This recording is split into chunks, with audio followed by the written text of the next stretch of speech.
اهلي ذا بيست.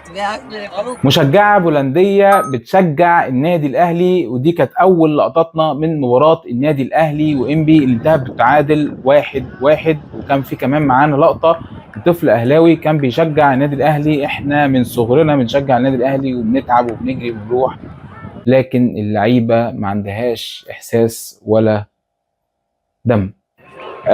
في كمان بقى نفس المشجعة كانت ساعتها كده، كان لحظه ما كان الاهلي كان لسه جايب جون، وكانت بقى فرحانه بالعالم وكده. كانت لقطه برده يعتبر حلوه منها. في بقى ايه، جمهور كان بيوصل رساله اللي هي في كل قلوبنا: اوضه اللبس مش للاعلام، اقفل على الغرفه كفايه كلام.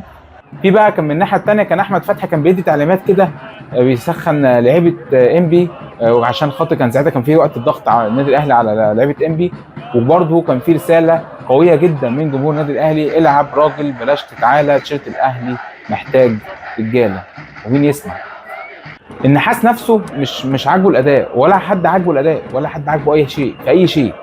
ودي كمان كانت لقطه لاصابه زيزو، دي كانت علامه استفهام. يعني احنا في قبل الماتش عرفنا ان هو عنده اصابه، هو اتصاب او جاله يعني اصابه بسيطه كده في وقت التسخين، فما يلعبش.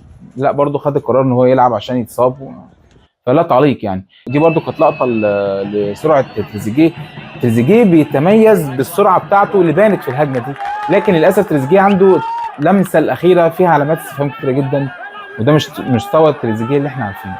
دي كانت لقطه بقى لاعتراض وليد صلاح الدين اللي على الحكم، اللي هو الحكم لا يمس بصله بالتحكيم. الحكم النهارده كان يعني تحس ان هو كان يعني ما كانش شايف لعيبه الاهلي. لعيبه الاهلي بتتكسر، ما بيحسبش حاجه لينا، ما بيحسبش حاجه خالص لعيبه الاهلي.